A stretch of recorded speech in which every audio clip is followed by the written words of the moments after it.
नमस्कार दोस्तों, मैं वैभव राज आपका स्वागत करता हूं तक्षशिला ट्यूटोरियल के ऑनलाइन चैनल पे। दोस्तों, हम लोग बात कर रहे थे क्लास 12th के फिजिक्स के चैप्टर नंबर 5 जिसका नाम था चुंबकत्व एवं द्रव। इसमें दोस्तों हम लोग लेक्चर 5.7 तक कंप्लीट कर चुके थे। आज हम लोग बात करेंगे लेक्चर 5.8 के बारे में। दोस्तों, आज के सेशन का पहला टॉपिक है बीएच वक्र अथवा शैथिल्य वक्र। ठीक है, यानी कि बीएच लूप और हिस्टेरिसिस लूप। ठीक है, अब इस चीज को समझने वाली बात है कि ये हिस्टेरिसिस शब्द का मतलब क्या होता है। ठीक, तो हम लोग इस हिस्टेरिसिस को हिंदी में शैथिल्य बोलते हैं। तो शैथिल्य वक्र या हिस्टेरिसिस लूप का मतलब क्या होता है ये जानेंगे, ये पूरी फिनोमेना क्या है वो जानेंगे। ठीक है, चलिए दोस्तों, अब हम लोग इसको स्टार्ट करते हैं। सबसे पहले तो यहाँ पे जो डायग्राम बना हुआ है, ये डायग्राम मोस्ट इंपॉर्टेंट है। ठीक है, ये डायग्राम अकेला कई चीजों के बारे में जानकारी देता है। जैसे आपको ये बता सकता है कि अगर आप किसी भी पदार्थ का चुंबकन और विचुंबकन कर रहे हैं तो इस प्रक्रिया में कितनी ऊर्जा की हानि होगी या क्या कैसे मतलब चेंजेस आएंगे। ठीक है, और इसके लिए यहां पे हमको करना क्या पड़ता है, सबसे पहले हम किसी भी लौह चुंबकीय पदार्थ, ये जान लीजिए कि बीएच वक्र जो होता है वो एक लौह चुंबकीय पदार्थ का गुण होता है। ठीक है, और अगर हम क्या करें, किसी लौह चुंबकीय पदार्थ को किसी बाह्य चुंबकीय क्षेत्र में रख दें। ठीक है, और उस लौह चुंबकीय पदार्थ को जब आप बाह्य चुंबकीय क्षेत्र में रखेंगे तो वो लौह चुंबकीय पदार्थ यानी फेरोमैग्नेटिक मटेरियल जो है वो क्या होगा, मैग्नेटाइज हो जाएगा, वो चुंबकित हो जाएगा। ठीक है, और आप जानते ही हैं कि जब लौह चुंबकीय पदार्थ को किसी बाह्य चुंबकीय क्षेत्र यानी एक्सटर्नल मैग्नेटिक फील्ड में आप रखते हैं तो वो क्षेत्र की दिशा में चुंबकित होने लगता है, मतलब फील्ड की डायरेक्शन में मैग्नेटाइज होने लगता है। तो जब वो मैग्नेटाइजेशन होगा, जैसे जैसे आपके द्वारा लगाए गए चुंबकीय क्षेत्र H का मान बढ़ेगा। देखिए, शुरुआत में पदार्थ कहां पर था, शुरुआत में पदार्थ जो है वो बिंदु O पर है, मतलब कि कोई चुंबकीय क्षेत्र ना तो लगाया गया है और ना ही कोई चुंबकीय प्रेरण पदार्थ के भीतर उत्पन्न हुआ है। ठीक है, जैसे जैसे आप चुंबकीय क्षेत्र को बढ़ाते जाएंगे तो उसके अंदर चुंबकीय प्रेरण का मान भी बढ़ता जाएगा। एक अवस्था ऐसी आएगी कि आपके द्वारा लगाया गया चुंबकीय क्षेत्र, फिर आप उसके बाद चाहे चुंबकीय क्षेत्र को जितना बढ़ा लीजिए, पदार्थ के भीतर चुंबकीय प्रेरण का मान नहीं बढ़ेगा। ठीक है, खैर, तो हम लोग करते क्या है, किसी लौह चुंबकीय पदार्थ को बाह्य चुंबकीय क्षेत्र में रखेंगे, उसको चुंबकित करेंगे, फिर बाह्य चुंबकीय क्षेत्र हटा लेंगे, फिर वो पदार्थ विचुंबकित हो जाएगा यानी कि डीमैग्नेटाइज हो जाएगा। ठीक है, तो अगर हम किसी भी लौह चुंबकीय पदार्थ के मैग्नेटाइजेशन यानी कि चुंबकन और डीमैग्नेटाइजेशन यानी विचुंबकन को एक ग्राफ पर प्लॉट करें, एक ग्राफ बनाएं। ठीक है, क्या करें, एक्स अक्ष पे बाह्य चुंबकीय क्षेत्र को रखेंगे और एक्स अक्ष पे वाय चुंबकीय क्षेत्र को रखेंगे और वाई अक्ष पे किसको रखेंगे, चुंबकीय प्रेरण को या चुंबकन तीव्रता को रखेंगे। ठीक है, अगर ऐसा करके आप एक ग्राफ खींचते हैं किसी भी लौह चुंबकीय पदार्थ के चुंबकन तथा विचुंबकन के लिए आरोपित बाह्य चुंबकीय क्षेत्र को एक्स अक्ष तथा पदार्थ के भीतर उत्पन्न चुंबकीय प्रेरण और चुंबकन तीव्रता को वाई अक्ष पर रखकर एक वक्र खींचा जाए, तब इस प्रकार प्राप्त वक्र को हम लोग क्या बोलते हैं, बीएच वक्र अथवा शैथिल्य वक्र। ठीक है, अब इस शैथिल्य शब्द का मतलब क्या होता है, शैथिल्य शब्द का मतलब यह होता है कि जब आप किसी भी लौह चुंबकीय पदार्थ को वाह्य चुंबकीय क्षेत्र में रखकर चुंबकित और विचुंबकित करेंगे बार बार, मतलब वाह्य क्षेत्र को बढ़ाएंगे तो वो चुंबकित हो जाएगा, फिर वाह्य क्षेत्र को घटाना प्रारंभ करेंगे तो वो विचुंबकित हो जाएगा। ठीक है, तो यही प्रोसेस है मैग्नेटाइजेशन और डीमैग्नेटाइजेशन की। जब आप पदार्थ को चुंबकित और विचुंबकित करेंगे तो होगा क्या, उस पदार्थ के भीतर उत्पन्न चुंबकीय प्रेरण और बाह्य चुंबकीय क्षेत्र के बीच में हमेशा कुछ गैप आएगा। गैप का मतलब यह होता है कि जब बाह्य चुंबकीय क्षेत्र 0 होगा तब चुंबकीय प्रेरण 0 नहीं होगा, जबकि दोनों ने चलना साथ में शुरू किया था। इसका मतलब जब शुरुआत में आपने पदार्थ को चुंबकीय क्षेत्र में रखा था तो पदार्थ पर कोई भी चुंबकीय क्षेत्र नहीं लगा था H0 और ना ही कोई चुंबकीय प्रेरण पदार्थ में उत्पन्न हुआ था। ठीक, लेकिन जैसे जैसे आपने वाह्य क्षेत्र को बढ़ाया, पदार्थ में चुंबकीय प्रेरण का मान बढ़ता गया और बढ़ते बढ़ते कहां, जब आपके द्वारा लगाई गई चुंबकीय क्षेत्र H0, एक ऐसी स्थिति आती है जब आप चुंबकीय क्षेत्र को और बढ़ाते जाइए, इसके बावजूद उसमें चुंबकीय प्रेरण का मान नहीं बढ़ेगा। ठीक है, तो बस वही चुंबकीय क्षेत्र के मान को हम लोग क्या बोलते हैं, अधिकतम चुंबकीय क्षेत्र। ठीक है, ओके, चलिए, तो इसी को हम लोग बोलते हैं अधिकतम चुंबकीय क्षेत्र। तो यहां पे दोस्तों वही चीज हो रही है, ठीक है, कि जब आप बाह्य चुंबकीय क्षेत्र को बढ़ाएंगे तो एक ऐसा चुंबकीय क्षेत्र आएगा जिसके आगे चुंबकीय क्षेत्र बढ़ाने पर कोई भी यहां पे कोई भी चुंबकीय प्रेरण के मान में और वृद्धि नहीं होने वाली, ठीक है, इतना तो तय है। ओके, अब यहां पे इसी के जब आप इसको डीमैग्नेटाइज करना चाहेंगे, आप क्या करिए, बाह्य चुंबकीय क्षेत्र को घटाना प्रारंभ कर दीजिए। जैसे ही आप बाह्य क्षेत्र को घटाएंगे, देखिए जैसे ही H का मान पीछे आएगा, ये वक्र जो है वो बिंदु A से उठकर बिंदु B की ओर आने लगेगा। और आप देख पा रहे होंगे जब हम बिंदु B पर आ जाएंगे तो चुंबकीय क्षेत्र, बाह्य चुंबकीय क्षेत्र कितना हो गया, H इज इक्वल टू 0 हो गया। लेकिन H इज इक्वल टू 0 पे B इज इक्वल टू 0 तो है नहीं। इसका मतलब क्या होता है, इसका मतलब ये होता है कि जब H इज इक्वल टू 0 है तो B इज इक्वल टू 0 नहीं है। अब अगर आप B को 0 करना चाहते हो तो आपको करना क्या होगा, आपको विपरीत दिशा में चुंबकीय क्षेत्र लगाना पड़ेगा। और विपरीत दिशा में चुंबकीय क्षेत्र लगाने के लिए हमें क्या करना होगा, इसके लिए हमें डायरेक्शन को रिवर्स कर देना होगा। क्षेत्र की दिशा को आप पलट देंगे तो यहां पे देखिए हम इससे लिख सकते हैं कि यहां पे ये एक्सिस प्लस H है तो ये एक्सिस माइनस H हो जाएगी, ठीक है। अच्छा, तो जब विपरीत दिशा में क्षेत्र लगाएंगे तो विपरीत दिशा में क्षेत्र को बढ़ाएंगे तो एक ऐसी अवस्था आएगी, एक ऐसी स्थिति आएगी, ठीक है, जिस पर बाह्य चुंबकीय क्षेत्र का मान 0 नहीं होगा लेकिन चुंबकीय प्रेरण 0 हो चुका होगा। तो आप देख पा रहे होंगे कि जब हम पदार्थ को चुंबकित करते हैं और फिर विचुंबकित करते हैं तो चुंबकन और विचुंबकन के दौरान कभी भी पदार्थ के भीतर उत्पन्न चुंबकीय प्रेरण B और बाह्य चुंबकीय क्षेत्र H के बीच में सामंजस्य नहीं होता है, दोनों आगे पीछे चलते हैं, ठीक है। जब क्षेत्र 0 हो गया तब चुंबकीय प्रेरण 0 नहीं हुआ, जब चुंबकीय प्रेरण 0 हुआ तो क्षेत्र 0 नहीं था। इसका मतलब कभी भी ये दोनों साथ साथ नहीं चलेंगे, थोड़ा आगे पीछे चलेंगे। इसी टाइम लैग को, इसी समय पश्चता को हम लोग क्या बोलते हैं, शैथिल्य बोलते हैं। यही गुण उसका शैथिल्य कहलाता है, ठीक है। यह गुण का मतलब कि लौह चुंबकीय पदार्थों के साथ ही ऐसा होता है कि जब आप उसको चुंबकित और विचुंबकित करिए तो पदार्थ के भीतर उत्पन्न चुंबकीय प्रेरण B और आरोपित बाह्य चुंबकीय क्षेत्र H के बीच में कभी भी कोई सामंजस्य नहीं होगा, ठीक है। ओके, चलिए इतनी बात तो समझ में आ गई, ठीक है। अब हम लोग आगे बढ़े, अब इसको समझेंगे। यह हम लोग ये समझ चुके हैं, इसकी परिभाषा बता देंगे कि BH वक्र क्या होता है, क्षैतिज वक्र क्या होता है, ठीक है, और क्षैतिज शब्द का मतलब समझ गए। अब हम लोग इसको जैसा जैसा दिख रहा है बस वैसे ही बोलना है, एक कहानी की तरह समझ लेंगे और इसको एक कहानी की तरह ही लिखना है, ठीक है। देखिए, सबसे पहले आपने पदार्थ को चुंबकीय क्षेत्र में रखा तो पदार्थ शुरुआत में पदार्थ कैसा होगा, शुरुआत में पदार्थ कैसा होगा, अचुंबकित होगा। जब शुरुआत में पदार्थ अचुंबकित होगा तो कोई भी क्षेत्र लगा नहीं होगा और ना ही कोई चुंबकीय प्रेरण उसमें उत्पन्न हुआ होगा, ठीक है। फिर आपने क्या किया, धीरे धीरे चुंबकीय क्षेत्र को बढ़ाया, जो बाह्य चुंबकीय क्षेत्र लगा रहा है उसके मान को आपने बढ़ाया। जैसे जैसे आप उसके मान को बढ़ाएंगे तो क्या होगा, मान बढ़ने के साथ साथ B का मान बढ़ता जाएगा, ठीक है। और एक विशेष मान के, चुंबकीय क्षेत्र के एक विशेष मान के लिए क्या हो जाएगा, चुंबकीय प्रेरण का मान अधिकतम हो जाएगा। अब इसके बाद, इसके आगे आप चुंबकीय क्षेत्र को और बढ़ाइए तो चुंबकीय प्रेरण में कोई भी वृद्धि नहीं होने वाली है। इसका मतलब यह हुआ कि चुंबकीय क्षेत्र का वो अधिकतम मान जिसके आगे पदार्थ में चुंबकीय प्रेरण में वृद्धि नहीं होती है, क्या कहलाता है, अधिकतम चुंबकीय क्षेत्र या बाह्य चुंबकीय क्षेत्र का अधिकतम मान है। इससे ज्यादा अगर आप बढ़ाओगे तो B के मान में कोई भी चेंजेस नहीं होने वाला है। और जब आपके द्वारा लगाया गया बाह्य चुंबकीय क्षेत्र अपने अधिकतम मान पर होता है तब पदार्थ में जो चुंबकीय प्रेरण उत्पन्न होता है वो चुंबकीय प्रेरण भी अधिकतम होता है, ठीक है। और इस स्थिति में पदार्थ किसी बिंदु A पर उपस्थित होता है। इस बिंदु A को हम लोग बोलते हैं मैग्नेटिक सैचुरेशन स्टेट, यानी कि चुंबकीय संतृप्त अवस्था।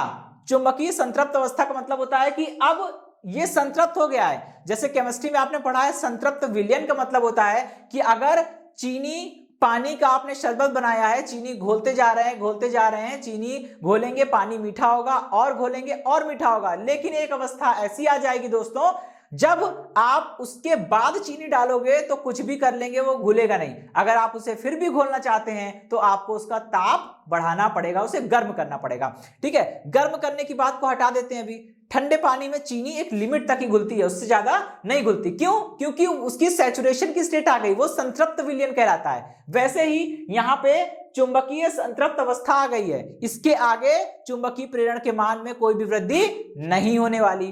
ठीक है, अब क्या करेंगे देखिए, तो O से लेकर A तक पदार्थ का, O से लेकर A तक का जो सफर है वो उसके प्रारंभिक चुंबकन का है। ठीक है, एक बार चुंबकन हो गया, वो अपने चुंबकीय संतृप्त अवस्था में आ गया। इसके बाद क्या करेंगे, अब यहां से फील्ड को हमने घटाना शुरू किया। जब आप फील्ड को घटाएंगे तो फील्ड को घटाते घटाते क्या होगा, चुंबकीय प्रेरण B का मान कम होता जाएगा, और चुंबकीय प्रेरण B का मान कम होते होते जब H इज इक्वल टू 0 हो जाएगा तो B का मान नॉन जीरो है। और इस अवस्था में यानी कि जब बाह्य चुंबकीय क्षेत्र 0 है और पदार्थ में उत्पन्न चुंबकीय प्रेरण 0 नहीं है, इसी को हम लोग बोलते हैं चुंबकत्वावशेष। चुंबकत्वावशेष बोलते हैं, या फिर इसे बोलते हैं इंग्लिश में आप रिटेंटिविटी बोल सकते हैं। ठीक है, और चुंबकत्वावशेष का एक और नाम होता है चुंबकीय धारणशीलता। ठीक है, चुंबकीय धारणशीलता नाम से लग रहा है कि चुंबकत्व को वो धारण करने की क्षमता है ना, किसी भी पदार्थ के द्वारा चुंबकत्व को धारण करने की क्षमता कहलाती है चुंबकशीलता। ठीक है, तो यहां पे वही चीज होने वाली है। तो चुंबकीय धारणशीलता, वो चुंबकीय धारणशीलता की कोई परिभाषा पूछेगा तो क्या बोलेंगे कि किसी पदार्थ पर आरोपित बाह्य चुंबकीय क्षेत्र के शून्य हो जाने पर पदार्थ के भीतर उपस्थित चुंबकीय प्रेरण के मान को क्या बोलते हैं, चुंबकीय धारणशीलता या चुंबकत्वावशेष बोलते हैं या रिटेंटिविटी बोलते हैं। यहां देखिए मैंने ब्रैकेट में लिख रखा है, when H is equal to 0, sorry B does not equal to 0 even if H is equal to 0। जब H इज इक्वल टू 0 है, इस पर भी B 0 नहीं हो रहा है। ठीक, अब क्या करेंगे, अब भाई B को 0 करना है तो अब कुछ उल्टा काम करना पड़ेगा। बाहर जो आपने बाह्य चुंबकीय क्षेत्र लगा रखा उसकी दिशा को रिवर्स करना पड़ेगा। जैसे ही आप उसकी डायरेक्शन को रिवर्स कर देंगे क्या होगा, विपरीत दिशा में क्षेत्र लगाया, विपरीत दिशा में क्षेत्र लगाने से क्या होगा, जैसे जैसे आप क्षेत्र का मान विपरीत दिशा में बढ़ाना शुरू करेंगे तो B का मान कम होना शुरू हो जाएगा, और विपरीत दिशा में एक चुंबकीय क्षेत्र का एक ऐसा मान मिलेगा, विपरीत दिशा में चुंबकीय क्षेत्र का एक ऐसा मान मिलेगा जब पदार्थ में B का मान 0 हो गया होगा। इस अवस्था में पदार्थ जो होगा वो बिंदु C पर उपस्थित होगा। अब आप देख पा रहे होंगे बिंदु C को हम लोग क्या बोलते हैं, कोरिसिटिविटी। ठीक है, कोरिसिटिविटी का मतलब होता है कि इसको हिंदी में बोलते हैं चुंबकीय निग्राहिता। कोरिटिविटी मतलब चुंबकीय निग्राहिता। यहां पे देखिए क्या लिखा है, B is equal to 0 even if H does not equal to 0। क्यों? क्योंकि बिंदु C को जरा देखिए, बिंदु C के निर्देशांक क्या होंगे, एक्स एक्सिस पे तो कुछ दूरी इसने चली है, वाई एक्सिस पे 0 है, इसका मतलब इसके निर्देशांक हो जाएंगे ये वाली दूरी कॉमा 0। ठीक है, क्योंकि वाई एक्सिस पे कोई भी डिस्टेंस इसने ट्रेवल नहीं करी और वाई एक्सिस पे है क्या, B है, इसका मतलब B इज इक्वल टू 0 है लेकिन H does not equal to 0 है। ठीक, अब क्या होगा, बाह्य चुंबकीय क्षेत्र का मान और बढ़ाइए, विपरीत दिशा में और बढ़ाइए। जब आप बाह्य चुंबकीय क्षेत्र का मान बढ़ाएंगे तो पदार्थ में चुंबकीय प्रेरण का मान घटने लगेगा और घटते घटते एक विशेष मान पर पहुंच जाएगा। अब विपरीत दिशा में चुंबकीय क्षेत्र का मान अधिकतम हो गया है। अब इसका मतलब क्या हुआ, इसका मतलब यह हुआ कि अगर आप अब और बढ़ाएंगे चुंबकीय क्षेत्र को, विपरीत दिशा में चुंबकीय क्षेत्र को और बढ़ाएंगे तो चुंबकीय प्रेरण और बढ़ने वाला नहीं है। ठीक है, अगर आप विपरीत दिशा में चुंबकीय क्षेत्र को और ज्यादा बढ़ाएंगे तो चुंबकीय प्रेरण और बढ़ने वाला नहीं है। ठीक, चलिए अब इसको आप वही चीज बोल सकते हैं, जैसे इसको बोला था कि मैक्सिमम मैग्नेटाइजिंग फील्ड, वैसे आप इसको भी बोल सकते हैं maximum magnetising field in reverse direction, विपरीत दिशा में आरोपित वायु चुंबकीय क्षेत्र का अधिकतम मान। ठीक, अब क्या होगा, इसके पार तो जा नहीं सकते, इसके बाहर आप चुंबकीय क्षेत्र जितना बढ़ाइए कोई फायदा नहीं, तो उल्टा काम करेंगे। अब इसको वापस डीमैग्नेटाइज करना है। मैग्नेटाइजेशन का मतलब होता है B का मान 0 से मैक्सिमम जा रहा है, डीमैग्नेटाइजेशन का मतलब होता है यानी विचुंबकन का मतलब होता है पदार्थ में B का मान मैक्सिमम से 0 पर आ रहा है। अभी देखिए भले ही अपोजिट डायरेक्शन में ही सही, लेकिन B का मान मैक्सिमम तो है ना। देखिए B का मान 0 होगा तो पदार्थ को यहां पे आ जाना चाहिए, एक्स एक्सिस पे आ जाना चाहिए, क्योंकि जब पदार्थ एक्स एक्सिस पे आ जाएगा तभी तो y इक्वल 0 होगा। ठीक है, क्योंकि एक्स एक्सिस की समीकरण क्या होती है, y इक्वल टू 0, मैथ्स में आपने पढ़ा होगा। ठीक है, तो अब क्या करना है, अब चुंबकीय क्षेत्र की दिशा को फिर से पलट देंगे, अब उसको बिल्कुल अग्र दिशा में वापस लगा देंगे। जब आप चुंबकीय क्षेत्र को अग्र दिशा में लगाएंगे तो चुंबकीय क्षेत्र को बढ़ाने का मतलब होता है निगेटिव में उसका मान घटने लगेगा। देखिए फिर आप चुंबकीय क्षेत्र को बढ़ा रहे हैं, बढ़ाते बढ़ाते क्या हुआ, जब आपका चुंबकीय क्षेत्र 0 हुआ, ठीक है, तब भी देखिए पदार्थ कौन सी अवस्था पे है, बिंदु ई पर है। जब पदार्थ बिंदु ई पर होता है तो आप इसको देख पा रहे होंगे, क्या बिंदु ई पर बी का मान 0 है? बिल्कुल नहीं, क्योंकि बी का मान हमने बनाया है, बी को हमने प्लॉट किया है वाई एक्सिस पे और ये पॉइंट खुद वाई एक्सिस पे है। हाँ, इसके लिए x = 0 जरूर है। x का मतलब वाह्य चुंबकीय क्षेत्र, इसका मतलब यही चीज हो गई ना, जो हमें बिंदु बी पर मिला था वही हमें बिंदु ई पर मिल रहा है।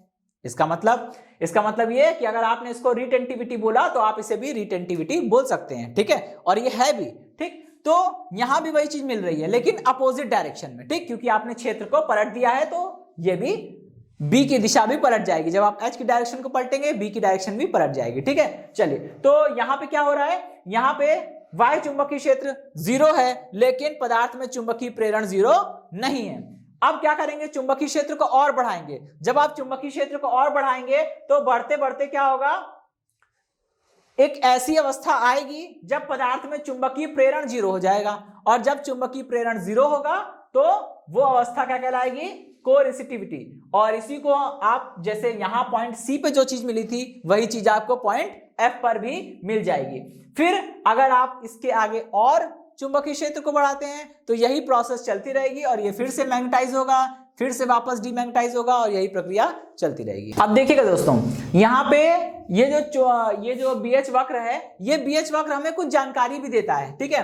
कहते हैं कि अगर आप बीएच वक्र बना रहे हैं किसके किसके बीच में, अगर आपने मान लीजिए बीएच वक्र बनाया है, ठीक है, अगर आपने बीएच वक्र, या तो आप बीएच वक्र को बनाएंगे एच और बी के बीच में, या तो आप बीएच वक्र को बनाएंगे एच और आई के बीच में।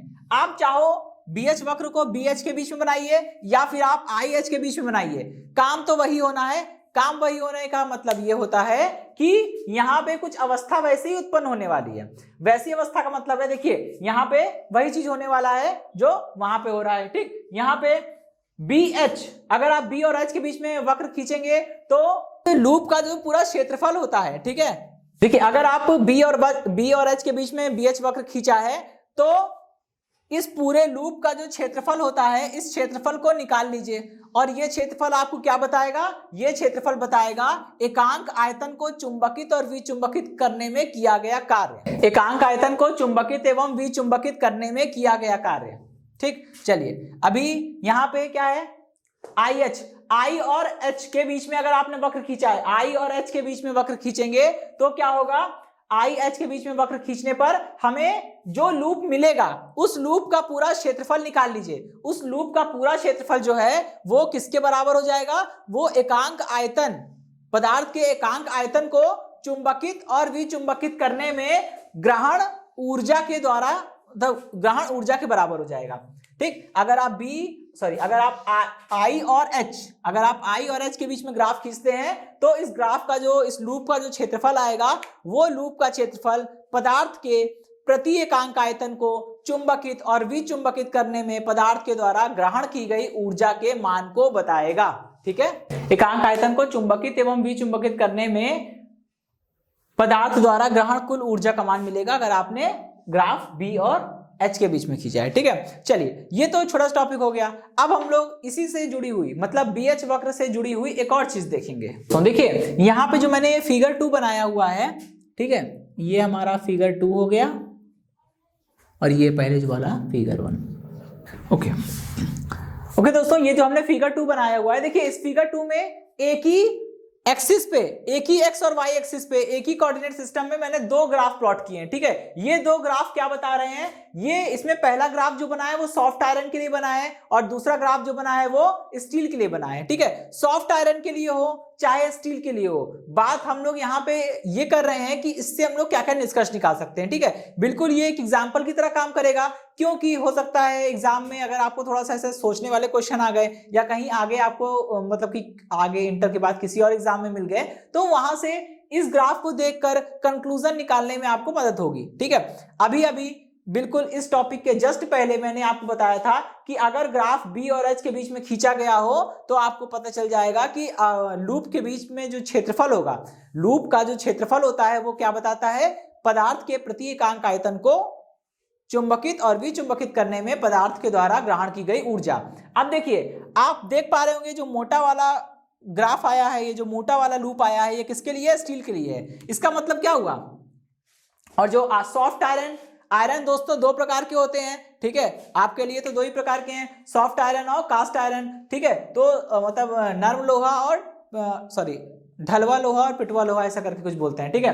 तो यहाँ पे सॉफ्ट आयरन जो है उसका एरिया कम आ रहा है और स्टील वाले ग्राफ का एरिया, स्टील वाले लूप का एरिया ज्यादा आ रहा है, ठीक है। तो सॉफ्ट आयरन के लिए जो एरिया कम आ रहा है उसका मतलब क्या हुआ, उसका मतलब यह हुआ कि अगर आप नर्म लोहे को, सॉफ्ट आयरन को चुंबकित और विचुंबकित करेंगे, फिर दूसरी तरफ आप स्टील को चुंबकित और विचुंबकित करेंगे, तो जिसका क्षेत्रफल ज्यादा होता है उसे ज्यादा ऊर्जा देनी पड़ती है। इसका मतलब होता है कि एक समान बाह्य चुंबकीय क्षेत्र में किसी स्टील को चुंबकित तथा विचुंबकित करने में जो है वो सॉफ्ट आयरन की तुलना में अधिक ऊर्जा देनी पड़ेगी। मतलब स्टील को चुंबकित और विचुंबकित करने के लिए सॉफ्ट आयरन की तुलना में अपेक्षाकृत ज्यादा ऊर्जा देनी पड़ती है, ठीक है। पहला निष्कर्ष तो ये निकला क्योंकि इसका क्षेत्रफल ज्यादा है और सॉफ्ट आयरन के लिए जो आ रहा है उसका एरिया कम है, ठीक। दूसरा कंक्लूजन क्या निकलता है, जरा ध्यान दीजिएगा भाई, इसकी रिटेंटिविटी कितनी है, सॉफ्ट आयरन की रिटेंटिविटी ज्यादा है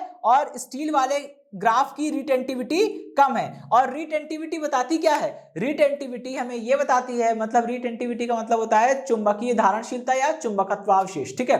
तो यहां पे देखिए, जिसकी रिटेंटिविटी ज्यादा है इसका मतलब यह हुआ कि आप एक समान चुंबकीय क्षेत्र में जब दोनों को चुंबकित करने चलेंगे तो स्टील की तुलना में कौन ज्यादा चुंबकित हो जाएगा, आयरन ज्यादा चुंबकित हो जाएगा, ठीक है। मतलब एक समान चुंबकीय क्षेत्र लगाएंगे, दोनों को एक समान क्षेत्र में रखेंगे, लेकिन आप पाएंगे कि स्टील के अंदर चुंबकन कम हुआ है और लोहे के अंदर चुंबकन ज्यादा हुआ है। क्यों? क्योंकि यहाँ पे इसके लिए रिटेंटिविटी का मान ज्यादा आ रहा है, ठीक। अच्छा, अब आइए दूसरे पहलू पर विचार करते हैं। जरा ये वाला ग्राफ देखिए, जो मोटा वाला ग्राफ है ये है स्टील के लिए, ठीक है, और ये स्टील की क्या हो गई, कोरिटिविटी, ठीक है। इसी प्रकार ये आयरन का है और ये हो गई आयरन की कोरिटिविटी। अब आप देख पा रहे होंगे कि स्टील की कोरिटिविटी ज्यादा है, आयरन की कोरिटिविटी कम है। अब इसका क्या मतलब हुआ, इसका मतलब यह हुआ कि अगर हम बात करेंगे स्टील की कोरिटिविटी ज्यादा है, आयरन की कम है, इसका मतलब यह हुआ कि आप एक समान चुंबकीय क्षेत्र में जब दोनों को रखेंगे तो आयरन की तुलना में आप स्टील पर ज्यादा चुंबकीय क्षेत्र अप्लाई कर सकते हैं, ठीक है, क्योंकि यहां पे कोरिटिविटी का मान जो है वो स्टील के लिए ज्यादा है। स्टील पर अपेक्षाकृत अधिक चुंबकीय क्षेत्र आप अप्लाई कर सकते हो, ठीक है, इसका मतलब ये हुआ, ठीक। तो ये दोस्तों 3 निष्कर्ष निकले हैं। और जो पहले वाला निष्कर्ष था जिसमें मैंने ये बताया था कि स्टील का क्षेत्रफल ज्यादा है, इसका मतलब आप स्टील को चुंबकित और विचुंबकित करेंगे तो आपको लोहे की तुलना में उसको ज्यादा एनर्जी देनी पड़ेगी, इसीलिए ज्यादातर स्थायी चुंबक जो होते हैं वो स्टील के बनाए जाते हैं, ठीक है। तो वाइवा के लायक एक क्वेश्चन, यहाँ पे क्वेश्चन का आंसर मिल गया। वाइवा में टीचर आपसे क्वेश्चन पूछ सकते हैं कि ज्यादातर स्थायी चुंबक जो है वो स्टील के क्यों बनाए जाते हैं, क्योंकि स्टील को चुंबकित और विचुंबकित करने में जो ऊर्जा देनी पड़ती है वो अपेक्षाकृत नर्म लोहे की तुलना में ज्यादा होती है, ठीक है, इसलिए दोस्तों। तो इसी के साथ ये टॉपिक खत्म होता है, ये सेशन खत्म होता है। इस सेशन से जुड़े नोट्स प्राप्त करने के लिए डिस्क्रिप्शन में दिए गए लिंक पर जाके क्लिक कीजिए। ओके दोस्तों, तो आज के सेशन में इतना ही, मिलता हूं नेक्स्ट सेशन में, धन्यवाद।